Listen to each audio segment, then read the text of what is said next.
నమస్తే రమగారు. నమస్తే జయ. రమగారు, చాలా పండుగలు, పర్వదినాలు, నోములు, వ్రతాలు ఎన్నో మాట్లాడుకుంటాం. కానీ మనకి సంబంధించి కేవలం మనకి మాత్రమే సంబంధించింది విమెన్స్ డే, మదర్స్ డే. ఇలాంటివి మనకి ఇష్టం ఉన్నా లేకపోయినా, మీలాంటి వారికి నచ్చకపోవచ్చు. ఆడవాళ్ళకి ఒక రోజు ఏంటి జయ అంటారు, లేకపోతే తల్లులకు ఒక రోజు ఏంటి అంటారు. కానీ ఒకరోజు మనల్ని అందరూ సత్కరిస్తున్నారు రమగారు, అదే విమెన్స్ డే. సో ఈ నెలలో ఉంది ఈరోజు. అంటే విమెన్స్లో, అంటే ఆడవారిలో మనం ఎలా ముందుకు వెళ్ళాలి, ఇప్పటి వరకు ఎట్లా ఉన్నాం, ఎలాంటి మార్పులు చేసుకుంటే మరింత ప్రగతి సాధించడానికి, మరింత ముందడుగు వేయడానికి అవకాశం ఉంటుంది, మీ అభిప్రాయం అండి, కేవలం మీ అభిప్రాయం ఇది. Happy women's day. Thank you so much రమగారు. మీకు కూడాను. విమెన్స్ డే అంటే అంతర్జాతీయ మహిళా దినోత్సవంగా ప్రకటించబడింది. ఇది ఒక దశలో పనిచేసే వాళ్ళకి కనీసం టాయిలెట్స్కి వెళ్ళే అవకాశం కూడా ఇవ్వని కాలంలో ఒక తిరుగుబాటు చేసిన నేపథ్యంలో ఒకరోజు స్త్రీలకి అని కేటాయించబడింది.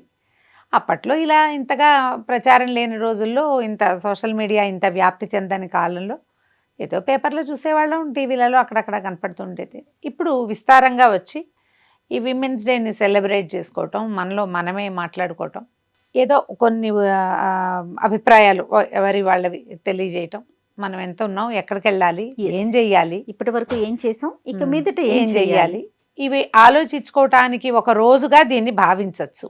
ఇది సెలబ్రేషన్ డే అంటే పండగ జరుపుకోవటం కాదు. మనం అసలు ఎక్కడున్నాము, మనం ఎక్కడికి వెళ్ళాలి, కరెక్ట్ అండి. వెళ్ళాలంటే మనం ఏం చెయ్యాలి, దీని మీద కొంచెం ఆలోచించటానికి, ఆలోచింప చేయడానికి మనలాంటి వాళ్ళు నలుగురు, చిన్న పెద్ద అందరూ కలిసి మాట్లాడుకునేందుకు ఒక అవకాశం కల్పించే రోజుగా భావించవచ్చు. మంచి మాటే. ఎప్పుడైనా ఒకసారి సింహావలోకనం చేయాలి కదా. ఈ సింహావలోకనాల్లో ఇప్పుడు మనం లేటెస్ట్ ఈ కాలంలో ఏంటంటే, మన ముందు కాలాల్లో చదువులు ఉన్నా ఇంత ప్రగతి సాధించిన వాళ్ళు మన ముందు లేరు, ఇంత ముందుకెళ్ళిన వాళ్ళు లేరు, ఎవరో ఒక్కళ్ళు. ఎందుకంటే మనకు భారతదేశానికి చాలా కాలం ప్రధానమంత్రిగా చేసింది ఒక లేడీ, ఐరన్ లేడీ, ఆవిడ ఇందిరాగాంధీ. దీన్ని నిలబెట్టింది భారతదేశాన్ని ఒక రకంగా తన ప్రజ్ఞతోటి. ఆవిడకి అందరూ మగవాళ్లే సహాయం చేసినా కూడా ఐరన్ లేడీగానే ఆమె ఉండింది. ఆ తర్వాత ఆ స్థాయిలో అంత బాగా చేయగలిగిన వాళ్ళు, వాళ్ళకి మరి అవకాశం ఉన్నారేమో కానీ అవకాశాలు అవి రాలేదనుకో. దొరికిన అవకాశాన్ని పట్టుకుని పైకి వెళ్ళి ఎదిగి నిలబడగలిగిన వాళ్ళకి వాళ్ళు ఎప్పుడూ వాళ్ళు జయిస్తూనే ఉన్నారు అన్ని రంగాల్లోనూ. మనం ఇది వరకు విద్యార్థికులను చూసేవాళ్ళం, స్త్రీలని ఏవో కొన్ని రంగాలకే పరిమితంగా, ఈ ఉద్యోగమే, ఈ చదివే, అలాంటివి కూడా మనం చూసాం. మనతోటి వాళ్ళు, మనకు కొంచెం అటు ఇటుగా ఉన్నవాళ్ళు. ఇప్పుడు ఆడపిల్లలు చేయని పని, చేయలేని పని లేదు. వ్యాపారస్తులుగా, ఆంట్రప్రెన్యూర్స్గా ఉంటున్నారు.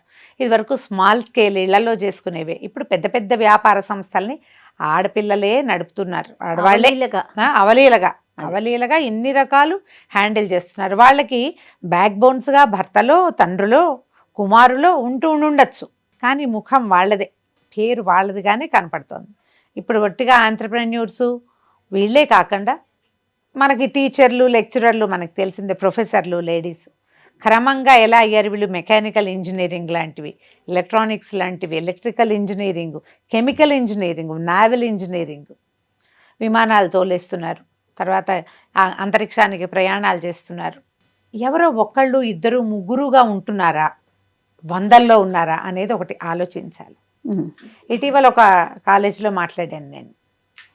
మాట్లాడితే సోషల్ మీడియా ప్రభావం, సోషల్ మీడియాలో ఎక్కువ ఇన్వాల్వ్ అవుతున్నారు అనే దానికి ఒక అమ్మాయి చెప్పింది. అలా కాదు, మేము అందరితోటి మాట్లాడితే అప్పుడు మా సబ్జెక్టే ఉన్న అబ్బాయి, ఆ అమ్మాయిలు మాకంటే వాళ్ళకి ఎక్కువ తెలుస్తుంది, వాళ్ళతో మాట్లాడితే మాకు సబ్జెక్ట్ పెరుగుతుంది అంటే నేను చాలా అపోజ్ చేసేదాన్ని. ఒకే క్లాస్లో ఉన్న ఒక అబ్బాయి అమ్మాయిలో, అమ్మాయి కంటే అబ్బాయి బాగా బ్రైట్గా ఎలా ఉంటాడో చెప్పు నాకు.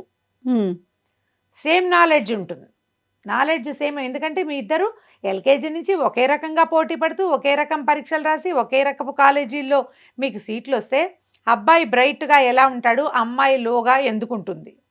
ఏం చెప్పిందండి అమ్మాయి? అంటే అలా కాదు, వాళ్ళకు ఎలా తెలుస్తుందని మిగిలిన వాళ్ళు ఒప్పుకోలే. అమ్మాయి ఒక్కతే ఆ మాట చెప్పింది, మిగిలిన అమ్మాయిలు ఎవరు ఒప్పుకోవాలి. నేను అడిగాను, నువ్వు ఎలా, వాడికి ఒక కుర్రాడికి నీకంటే ఎక్కువ ఎలా తెలుస్తుంది?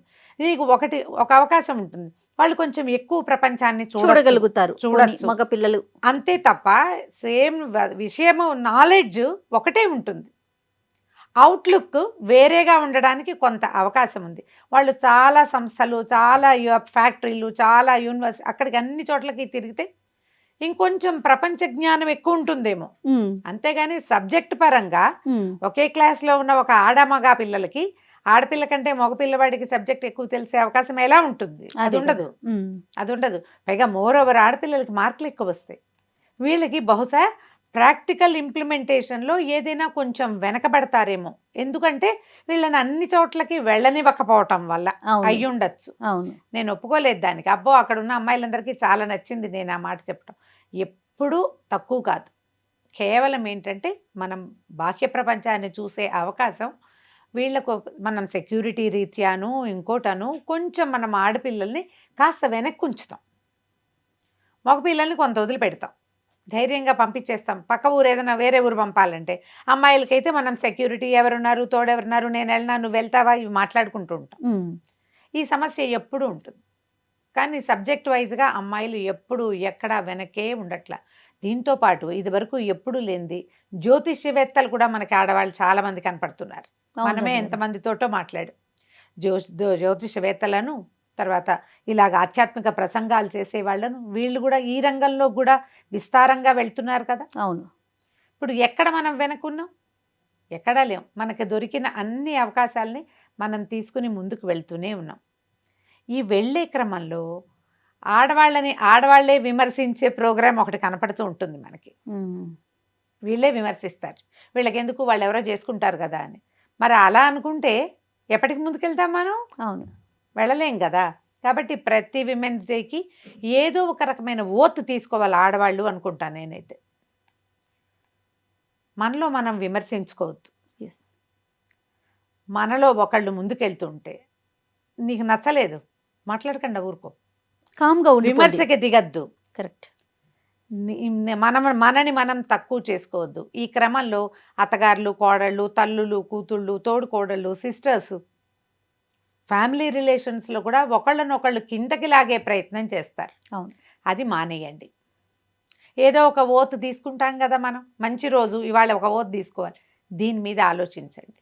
ఫ్యామిలీలోనే కాదు రమ్మగారు, ఉద్యోగాల్లోనూ ఆఫీసుల్లోనూ ఒక కేటగిరీలో ఉంటే ఇంకొక కేటగిరీలో ఉన్న వారిని విమర్శించడం, ఒక బిజినెస్ చేస్తున్న ఆవిడ ఇంకొక బిజినెస్ చేసే వాళ్ళని, అదే బిజినెస్ నువ్వు చేస్తావు. అవును, అదే మీరు ఎప్పుడు చెప్తారు చూడండి, గొంగట్లో ఉండి వెంట్రుకలు ఏరుకోవడం, సేమ్ ఆ పద్ధతే కనిపిస్తూ ఉంటుందండి. ఆ ధోరణి మార్చుకోవాలి. మనం ఒట్టి విమెన్స్ సెలబ్రేషన్స్ అని మనం అందరం కలిసి సమోసాలు తినేసి టీ తాగేసి చప్పట్లు కొట్టుకుని నీ చీర నువ్వు నా చీర నేను చూసుకుని ఎక్కడ కొన్నావని మాట్లాడుకుని, ఇదే ఎందుకు వచ్చింది ఆ సెలబ్రేషన్? మామూలు పేరెంటాలు చాలుగా మనకి. అవునండి, పేరెంటాలు తాంబూలాలు సరిపోతాయి. ఎందుకు మనం విమెన్స్ డేని, ఇంటర్నేషనల్ విమెన్స్ డేని ఎందుకు చేసుకుంటున్నాం? ఇలా ఆలోచించండి. మీలో మీరు విమర్శలు మానేయండి. విమర్శించకుండా సాధ్యమైనంత మన తోటి వాళ్ళని ముందుకు తీసుకెళ్ళటానికి, మన జాతి ముందుకెళ్ళటానికి. అమ్మ, ఇప్పుడు ఆడవాళ్ళు ముందుకెళ్ళటం అంటే మగవాళ్ళు వెనక్కి వెళ్ళటమని కాదు. ఒక స్త్రీ ముందుకు వెళ్తే, మన వాళ్ళు పెద్దవాళ్ళు ఏం చెప్తారమ్మో, స్త్రీ చదువుకుంటే కుటుంబం అంతా చదువుకున్నట్టే. ఒక స్త్రీ ముందుకెళ్తే ఆటోమేటిక్గా ఫ్యామిలీ అంతా ముందుకెళ్తుంది. ఈ ముందుకెళ్ళేది ఇట్స్ ఎన్ పాజిటివ్ వే. ఆలోచించండి. పాజిటివ్గా ముందుకు తీసుకెళ్తాం. ఎంతసేపు మనం మన బట్టల దగ్గరే ఆగిపోతున్నాం జయ. నిజం రమ్మగారు, మన స్వతంత్రం కేవలం మన వస్త్రధారణలో మాట్లాడుకోవటానికి సిగ్గనిపిస్తున్నా ఈ ఒక్క విషయం తప్ప ఇంకెక్కడ ముందుకెళ్తున్నాం? ఏ డిస్కషన్ వచ్చినా దీని దగ్గరే వచ్చి ఆగుతున్నాం తప్ప మిగతా విషయాలు ఏం మాట్లాడుకుంటున్నాం? ఇది ఆడవాళ్ళు మగవాళ్ళు కూడా ఆ బట్టల దగ్గరే ఆగిపోతున్నారేంటమ్మా? మీ స్వతంత్రం మీ దుస్తుల్లో మీకు నచ్చిన బట్టలు వేసుకోవటంలో లేదు. జీవితంలో గెలుపొందటంలో ఉంది, మీరు గెలవటంలో ఉంది. మీరు కావాలనుకుంటున్న శిఖరాలు మీ అంతట మీరు ఆన్ యువర్ ఓన్ ఎక్కటంలో ఉంది. దాన్ని చూడండి, మీలాంటి సమాజాన్ని ముందుకు తీసుకెళ్ళటంలో ఉంది. బట్టల దగ్గర ఆగిపోకండి మా దయచేసి. ఏం వేసుకోవాలి, ఏం వేసుకోకూడదు ఒకళ్ళు ఎందుకు చెప్పాలి, వాళ్ళు ఎందుకు జడ్జ్ చేయాలి? నువ్వు చదువుకో, బట్టల దగ్గర ఆక్కో. పెదవ బట్టలు మనతోటి రాలేదు, మనతోటి పోవు. ఎందుకు వచ్చింది? నాకు ఇంకొకటి అనిపిస్తుంది రమ్మగారు, ఎప్పుడు హక్కుల కోసం పోరాడుతూనే ఉంటాం. దాని వెనకాలే మన బాధ్యత అనేది ఒకటి ఉంది కదా. ఆ లైన్ ఎందుకు గుర్తుంచుకోలేకపోతున్నాం? గుర్తుంచుకుంటే చాలా సంతోషం. అదే కదా, సమాజాన్ని ముందుకు తీసుకెళ్ళటంలో ప్రతి మనిషికి బాధ్యత ఉంది. ఇందులో ఆడ మగ తేడా లేదు. Yes. మన సంస్కారయుతమైన సమాజాన్ని ముందుకు తీసుకెళ్లాలంటే ఒక స్త్రీ వల్ల అది సాధ్యపడుతుంది. అవును.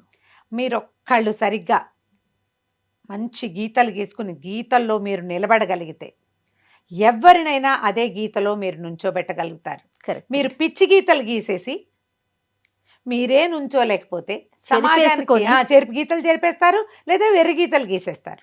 తర్వాత సమాజానికి మీరేం దారి చూపిస్తారు? మీ తర్వాత తరానికి ఏమిటి? ఇవాళ యంగ్, మీరు రేపు ఓల్డ్ అవుతారు. మేమందరం యంగ్ అయ్యే కదా ఓల్డ్ అయ్యాం, సడన్గా పెద్దవాళ్ళం అయిపోలేదు. ఎవరూ అయిపోరు, పెరుగుతారు. మీరు మీ వెనకాల కొత్త సమాజం ఒకటి మొదలవుతుంది. వాళ్ళకి కరదీపికలు మీరవుతారు. మన తర్వాత వచ్చే పిల్లలకి మనం ఏం నేర్పిస్తాం? నిద్దాగా నీ దారిని నువ్వు ఉండటం, నీ సంగతి నువ్వు చూసుకోవటం, నీ సెక్యూరిటీని నువ్వు సాధించుకోవటం, నీ చదువు నువ్వు నిలబడటం, ఇవన్నీ కూడా మీరు ఒకళ్ళు చేస్తూ ఉంటే, ఇవి తల్లులు, తర్వాత కూతుళ్ళు, తర్వాత వచ్చే ఆడపిల్లలు చేస్తూ ఉంటే మనం ఈ విమెన్సే చక్కగా సెలబ్రేట్ చేసుకోవచ్చు. హక్కులతో పాటు మనకి పూర్తి స్థాయి బాధ్యత ఉంది మన దేశం పట్ల. బాధ్యతాయుతంగా ప్రవర్తించండి. సమాజాన్ని పక్కదోవ పట్టించకూడదు. మనం దాన్ని సరైన దారిలోకి మనమే తీసుకెళ్ళగలము. ఈ ఆలోచనతోటి విమెన్స్ డే సెలబ్రేట్ చేసుకుందాం. రైట్ అమ్మ. హోలీ పండుగ శుభాకాంక్షలు అమ్మగారు. మీకు కూడా హోలీ పండుగ శుభాకాంక్షలు జయ. అమ్మగారు, హోలీకి సంబంధించి కథనాలు కూడా ఉన్నాయి. తర్వాత హోలిక దహనం కూడా చేస్తారు. వీటితో పాటుగా పూర్వకాలంలో సహజ రంగులు మాత్రమే వాడేవారు. కానీ ఇప్పుడంటే కలర్స్ వాడేయటం, దాని గురించి కూడా మనం మాట్లాడుకోవటం, ఇలాంటి పరిస్థితులు వచ్చినాయి. కానీ పిల్లలు చాలా సరదాగా చేసుకునే పండుగల్లో హోలీ ఒకటి. హోలిక దహనం నుంచి మొదలు పెడదామండి. ఎందుకు దహనం చేస్తారు? అంటే పురాణ గాథలు కొన్ని చెప్తారు జయ. ఒట్టిగా దీన్ని హోలికా దహనం అనే కదా, కాముని దహనం అంటారు. కాముని పున్నమి, ఈ పున్నమి పేరే అది. మనం ఇప్పుడు హోలీ పండుగ చేసుకుని హోలీ పౌర్ణమి అంటున్నాం, కానీ కాముని పున్నమిగానే చెప్తారు. ఇప్పుడు దీని తర్వాత రాబోయేది వసంతకాలం కదా, దాని ముందు ఇది. ఇప్పటికీ చలి తగ్గిపోయింది, చివరి రోజులకు వచ్చేసరికి పాల్గొన మాసం వచ్చేసరికి తగ్గిపోతుంది కదా. అవును. మాఘం సగపడి పడేసరికి పోయింది చలి, మెల్లిగా ఎండ పెరుగుతుంది, వాతావరణంలోకి కొత్త రంగులు వస్తాయి. తర్వాత కొన్ని రకాల పంటలు విత్తటానికి ఇప్పుడు మామూలుగా కార్తెలు చూసుకుంటాం కదా, ఈ కొన్ని మరి గోధుమ అవన్నీ కూడా పౌర్ణమి నాడు విత్తటము అదొక పద్ధతిగా ఉంటుంది. దానికి ఇది ఆరంభమైన రోజు. కాముని దహనం చేసేవాళ్ళు ఇది వరకు, కామోత్సవ్ అంటారు, దీని పేరే అది. తర్వాత ఈ హోలికా దహనం చేయటం కూడా కొన్ని ప్రాంతాచారాలుగా కనపడుతుంది. కాముని దహనం అంటే ఈ కాముడు ఎప్పుడు దహనం చేయబడ్డాడు? మన్మధుడు శివపార్వతుల వివాహానికి ముందు, సతీదేవి నిధనం తర్వాత పరమేశ్వరుడు విరాగిగా హిమాలయాల్లో తపస్సు చేసుకుంటుంటే పార్వతీదేవి ఆయనకి మళ్ళీ పుట్టి, సతీదేవి పర్వతానికి పుత్రికగా పుట్టి కొంచెం ఎదిగిన తర్వాత తండ్రి చేత నియోగించబడి పరమేశ్వరుడికి పరిచర్యలు చేస్తున్నప్పుడు వీళ్ళిద్దరికీ వివాహం కావాలని, వారికి కలిగే సంతానంతో తారకాసుర సంహారం జరుగుతుందని దేవతలందరూ మన్మధుడిని ప్రేరేపించారు. శివుడికి కొంచెం మనస్సుని కదుపు, ఆయన వైరాగ్యంలోంచి సంసారికమైన భావనలోకి రావాలి అని మన్మధుడు బాణం వేశాడు. మన్మథ బాణాలంటే ఎవరికైనా కోరికనంటే, ఇది మన్మధుడు శారీరకమైన కోరిక పుట్టించడము అని కాదు, మనసులో ఒక కదలికని పుట్టిస్తాడు. అది మనకి వస్తుభ్రాంతిని కూడా కలగజేస్తుంది. అంతే కదా. వస్తువులు కావాలి, బట్టలు కావాలి, నగలు కావాలి, బంగారం కావాలి, అన్ని చోట్ల మన్మధుడు వర్కౌట్ అవుతాడు. పరమేశ్వరుడి మీద వేశాడు. అవి ఎప్పుడైతే పువ్వుల బాణం తగిలిందో ఆయనకి ఒళ్ళు కొంచెం జలధరించి స్పృహ వచ్చి, ఈ ఎదురుగుడ్డ ఉన్న స్త్రీ ఆ పార్వతీదేవిని చూసి కూడా ఇలాంటి కదలిక నాలో ఎలా వచ్చింది అని దానికి కారణమైన వాడి వైపు కోపంగా చూశాడు. ఆయన చూస్తే మూడో కన్ను తృతీయ నేత్రం తెరుచుకుని పరమేశ్వరుడిది మన్మధుడు దగ్ధమైపోయాడు.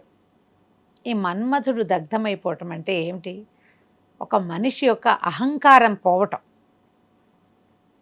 దుర్గుణం పోవటం, మన లోపల ఉండే చాలా రకాల చెడులని పోగొట్టుకోవటం. ఇప్పుడు మన్మధుడు దేవతల కోసం చేశాడు, భూభారం తగ్గించడం చేశాడు, అవన్నీ పాయింట్లే, కానీ ఒక చెయ్యకూడని పని అంతేగా కదా. ఇప్పుడు ఆ విషయంలో అది కరెక్టే అయినా కూడా మనుషులు మనం అట్లా ప్రవర్తిస్తాం. ఇది చేయొచ్చా చేయకూడా ఉండదు అని ఆలోచించాం. ఒక డెస్పరేట్ అయిపోయి ఆ క్షణానికి ఏదో ఒకటి చేసేస్తూ ఉంటారు. దానికి కారణం ఏమవుతుంది? సాధారణంగా లోపల ఉండే అరిషడ్ వర్గం కారణం అవుతుంది. వాటిని పోగొట్టుకోమని చెప్పడానికి కాముడు దహనం చేస్తారు. ఇదొక గాథ అయితే. రెండోది హోలికా దహనం ఎందుకని చేస్తారు, పండగ రోజున చెయ్యరు, ముందు రోజు రాత్రి చేస్తారు. హోలికా దహనం చేశాక రంగులు చల్లుకుంటారు. ఓకే. ఈ హోలిక ఎవరు, హిరణ్యకశిపుడి చెల్లెలు. ఈ చూడు కథలు మూలలు ఎక్కడుంటాయో. హిరణ్యకశిపుడి కథ అంటే కృతయుగం నాటి కథ. హిరణ్యకశిపులు ఉన్నారు కదా, హిరణ్యకశిపుడి కుమారుడు ప్రహ్లాదుడు, ప్రఖ్యాతమైన గాథ మనకు తెలుసు కదా. అయితే ఈ ప్రహ్లాదుడిని హరినామస్మరణ మాన్పటానికి ఎన్నో రకాల ప్రయత్నాలు చేశారు. ఆ చేసిన ప్రయత్నాల్లో ఒకటి అగ్నిలో వేసి దగ్ధం చేయాలని ప్రయత్నం చేశారు. అగ్ని కాల్చని లక్షణం కలిగినటువంటి హోలికని ఈ పిల్లవాడిని దహనం చేయడానికి నియోగించారు. ఆమెకి అగ్ని భయం లేదు హోలికకి.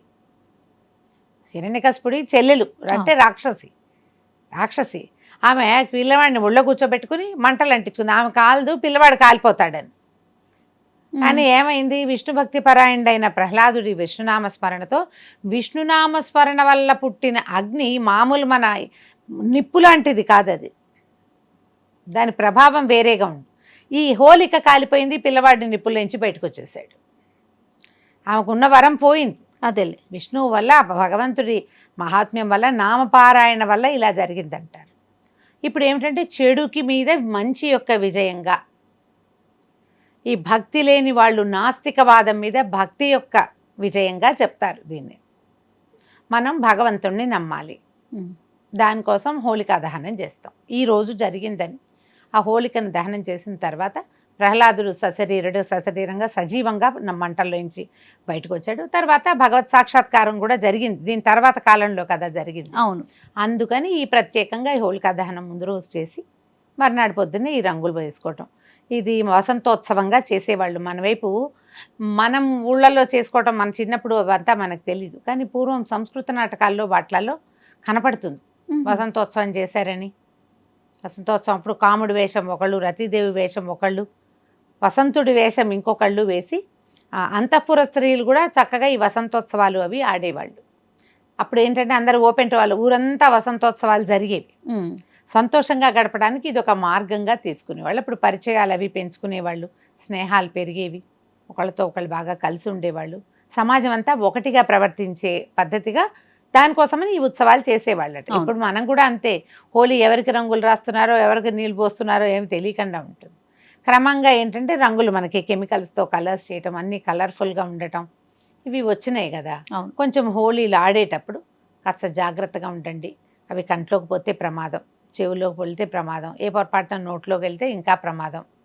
కొన్నిసార్లు రంగులు వదలవు, ఒక్కోసారి అలర్జీస్ రావచ్చు, స్కిన్ అలర్జీస్. క్రమంగా ఏమైంది, కోడిగుడ్లు వేసి కొట్టేయటం అవి ఇవి అలాంటివి చాలా వచ్చినాయి కదా. ఎగ్స్ కొట్టేస్తుంటారు, నెత్తి మీద రాసేస్తారు. మా వాడైతే వణుక్కుంటూ వచ్చేవాడు, నీళ్ళల్లో నానిపోయి వణుకుతూ, చలి. ఇంకా ఏంటంటే తడి ఒంటితో రోడ్ల మీద తిరిగితే అలాగే ఉంటుంది, ఒళ్ళంతా నానిపోయి పాసిపోయినట్టు అయిపోయి అలా పిచ్చాట. పొద్దునుంచి సాయంత్రం దాకా ఆడినా తనివి తీరదు. ఆడుకోవడానికి ఇది ఒక మార్గం. సేఫ్గా ఆడండి, ఎవరు ఎట్లా ఆడినా. మన ప్రాంతాల్లో అంతా పెద్దవాళ్ళు చిన్నవాళ్ళు అంతా చేసేది ఏం కనపడదు, ఎక్కువగా పిల్లల్ని చూస్తాము. కొంచెం ఈ నార్త్ ఇండియా వైపు అంతా ఏంటంటే పెద్దవాళ్ళందరూ హోలీ కోసం తెల్లటి బట్టలు కుట్టించుకుంటారు, కొంచెం స్పెషల్గా చేస్తారు, స్వీట్లు పంచి పెట్టుకుంటారు.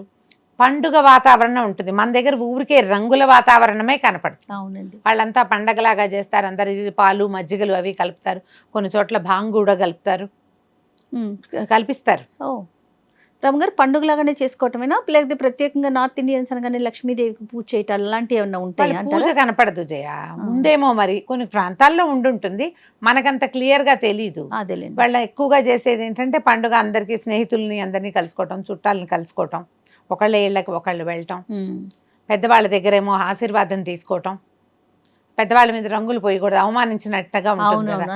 వాళ్ళతో బొట్లు పెట్టడం, వాళ్ళకి ఊరికే కొద్దిగా రాసి రంగు రాసి దండం పెట్టడం, ఆశీర్వాదం తీసుకోవటం, ఒకళ్ళతో ఒకళ్ళు మనసు విప్పి కలుసుకోవటానికి ఇది ఒక పండుగగా వాడతారు. అక్కడంతా అట్లా చేస్తారు. మన దగ్గర ఆడుకుంటారు కదా. ఈ ఆడేటప్పుడు మాత్రం జాగ్రత్తగా కెమికల్ కలర్స్ జోలికి వెళ్ళబోకండి. సాధ్యమైనంత సహజమైన రంగులు ఒట్టి నీళ్ళలో కలిపి ఆడుకునేలాగా చేయండి. చిన్నపిల్లలతో కొంచెం జాగ్రత్త, కేర్ఫుల్గా ఉండండి. ఒక్కొక్కసారి రంగులు 3-4 రోజుల దాకా కూడా బదలవు. ముందుగానే ఆయిల్ రాసుకొని కొద్దిగా ఏదైనా రాసుకుంటే బాగుంటుంది. ఆలోచించి జాగ్రత్తగా ఆడితే సరిపోతుంది. రైట్ రామ్ గారు, నమస్తే. నమస్తే. And for more videos, Please subscribe to iDream. Please subscribe to iDream. Please subscribe iDream. And please subscribe to iDream. For more videos, subscribe to iDream. Please like, share and subscribe to the channel. Congratulations, iDream. Subscribe to iDream. Subscribe to iDream. so subscribe to iDream Media. iDream ki iDream team andarki huge congratulations. Please subscribe iDream Media. Please subscribe to iDream. Subscribe iDream. Please subscribe to iDream. iDream అంటే నా కళల channel subscribe చేసుకున్న నోరు తిరుగుతలేదు మీరైతే గంట గుర్తు కొట్టండి. For more such videos, please subscribe to iDream. Subscribe to iDream. Please subscribe to iDream. Please subscribe iDream Media. Please do subscribe to iDream. Please subscribe to iDream Media. For best entertainment and information, please subscribe iDream. And don't forget to subscribe to iDream.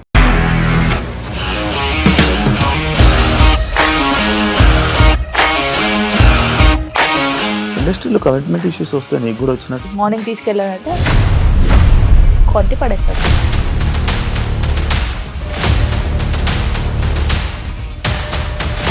ఒక్కళ్ళు కూడా చూడలేదు ఈ cinema అని చెప్పడానికి కూడా చాలా ధైర్యం కావాలి. అది నిజం కదా, దాంట్లో ధైర్యం ఏంటి? నెక్స్ట్ డే ప్లేట్ మార్చేస్తే తప్పు కదా. As of now, we are comfortable this అని నేను అనుకుంటున్నాను. రష్మిక గారిది మీది ఒకే ఊరంట కదా?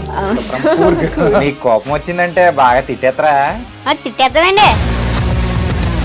నిజంగా గేమ్ ని ఎలా చేంజ్ చేయగలిగారు? ఏపీఎస్ఎఫ్సి వాళ్ళకి 6 నెలల్లో నేను 6 లక్షలు కట్టా. బిజినెస్ చేయాలనుకుంటే it is as difficult as riding a tiger.